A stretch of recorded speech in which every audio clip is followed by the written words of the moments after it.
सेवा जोहार। मैं सुदेश कुमार।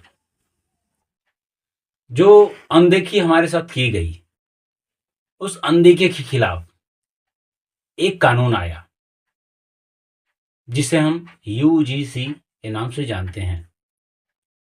वह कानून लागू हुआ और कुछ ही दिनों में सवर्णों के देख रेख में सुप्रीम कोर्ट द्वारा रोक लगा दी जाती है। इसका मतलब इस देश में 65% ओबीसी और लगभग 15% एससी और लगभग 8% एसटी, इतनी संख्या में एससी, एसटी, ओबीसी के लोग रहते हैं और उन पर कैसा कुठाराघात। कहते हैं न्यायालय सबके लिए है, न्याय सबके लिए है। जो रोक लगाई, इसका संदर्भ क्या बनता है? वहां भी भेदभाव है। जैसे कि हमने कई जगह इसको पढ़ा भी है कि चाहे लोअर कोर्ट हो, चाहे हाई कोर्ट हो और चाहे सुप्रीम कोर्ट हो, उसमें सवर्णों की संख्या ज्यादा है। तो आज स्पष्ट रूप से दिख गया कानून पर रोक लगाने का जो कार्य हुआ वो किन लोगों ने किया और किसके लिए किया, किसके पक्ष में किया। आज हम एससी, एसटी, ओबीसी हम समझ रहे थे कि देश का कानून हमारे पक्ष में है। ऐसी बात नहीं है। वह देखता है, न्याय अन्याय देखता है, लेकिन सुप्रीम कोर्ट के इस कार्य ने यह बता दिया कि इस देश के एससी, एसटी, ओबीसी के लिए सुप्रीम कोर्ट कोई मायने नहीं रखता। सुप्रीम कोर्ट सिर्फ और सिर्फ जो ताकतवर लोग हैं उनके लिए कार्य करता है। बड़े बड़े जो उद्योगपति हैं उनको बेल मिल जाती है, उनको छूट मिल जाती है, जहां पर पैसे वाले हैं। और कौन है वो लोग और कौन ऐसा करवाता है, उनको सुप्रीम कोर्ट से छूट मिल जाती है। जो सवर्ण लोग के घर से रेपिस्ट आते हैं और उनको छूट मिल जाती है, उनको बेल मिल जाती है। क्या दिखाता है? अभी वर्तमान में ही हुआ। और जो लोग राजनीति में गलत तरीके से बयानबाजी करते हैं, यही सुप्रीम कोर्ट उनके ऊपर कोई कार्रवाई नहीं करती है। और जो गरीब समुदाय से आता है, जो एससी, एसटी, ओबीसी से आता है, उन पर यही सुप्रीम कोर्ट या हाई कोर्ट या लोअर कोर्ट, जो भी कोर्ट है, वो उस पर कार्रवाई तुरंत कर देती है। इसका क्या मतलब है? इसका मतलब ये साफ साफ दिखता है कि वहां भी यूजीसी लागू होना चाहिए। इसका मतलब देश भर में यूजीसी लागू होना चाहिए। ये जो रोक लगी है उसकी बात कर रहे, यूजीसी को फिर से लागू किया जाए, यूजीसी के लिए फिर से लड़ने की बात की जाए। यूजीसी एक आने वाले हमारे भविष्य का निर्धारण था। यूजीसी हमारे साथ जो हुआ सो हुआ, कम से कम आने वाले समय में हमारे बच्चों के साथ ना हो, यह एक दर्शाता था। बाबा साहब अम्बेडकर ने यह सपना देखा था कि जो हमारे साथ हुआ, जो हमारे लोगों के साथ हुआ, आने वाली पीढ़ी के साथ न हो।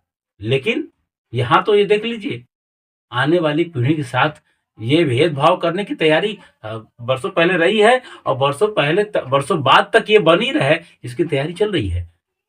रद्द करना है तो ये करो कि जो मंदिर में एक जाति का वर्चस्व रहता है, वो सवर्ण जाति का वर्चस्व जो होता है न होकर के सर्व जाति का वर्चस्व कायम रहे। सर्व जाति का, तब तो मानेंगे कि न्याय है, धर्म है। नहीं तो इसका मतलब यूजीसी का लागू होना ही एक विकल्प है, जो इस देश के दबे कुचले लोगों की आवाज बनकर दिख सके, उसके कार्य बनकर दिख सके, उसके अधिकारों का हनन न हो सके। तो यूजीसी कानून लागू होना चाहिए। हम और हमारा समाज यूजीसी के साथ है। दिखावे की राजनीति, ये लड़ाने की राजनीति है। एक तरफ से लागू करने की बात करते हैं, दूसरी तरफ से कैंसिल करवा देते हैं। ये राजनीति के लोग हैं, ये भाजपा के ही लोग हैं जो एक तरफ से लागू करने की बात कर देते हैं। हमारे सभी लोग बड़े फूल गए, खुशी के मारे नाचने लगे कि अब तो यूजीसी लागू हो ही गया। इतने 2012 के बाद से लटका लटका लटका लागू हो ही गया, लेकिन लागू करने की इच्छा नहीं है, इसीलिए बैकडोर से इसे रोक लगाने की बात कर दी जाती है कि हम आपके साथ हैं, लेकिन हो नहीं पा रहा है। इस देश के एससी एसटी ओबीसी कि ये सरकार आपके पक्ष के लिए नहीं है। नहीं तो गौर करिए एक बात, 10% आरक्षण ईडब्ल्यूएस, कौन जानता था इसके बारे में? और किसके सामने कौन से टेबल पर रखा गया? कितने लोग का हस्ताक्षर लिया गया? कितने इसके बारे में डिबेट हुई?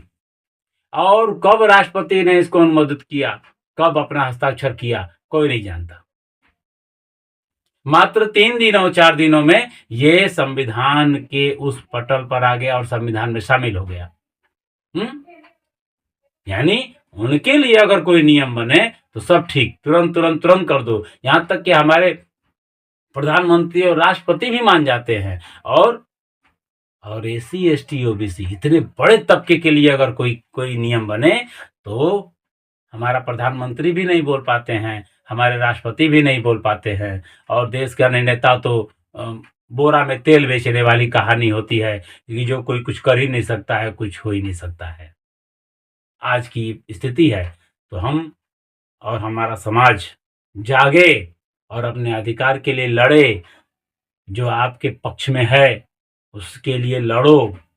एक कहावत बनाई गई है, लड़ो पढ़ाई करने को और पढ़ो समाज बदलने को। लड़ो पढ़ाई करने को, पढ़ो समाज बदलने को। अगर आप पढ़ लिख के तैयार हुए हैं तो समाज को सुरक्षित दिशा देने के लिए आप लग जाइए। कहा जाता है न्याय सबके लिए एक बराबर है, और वहां पर आपको दिखता ही नहीं है कि हम अन्याय कर रहे हैं। इस इतनी बड़ी आबादी के साथ जो आज तक सदियों से अन्याय होता रहा है, उसको दूर करने के लिए कानून आया तो उस कानून को रद्द करने में लग गए। और बस यही समझ लीजिए, देश की जनता लड़ने को तैयार हो जाए। जय सेवा, जय बड़ा देव, जय गोंडवाना।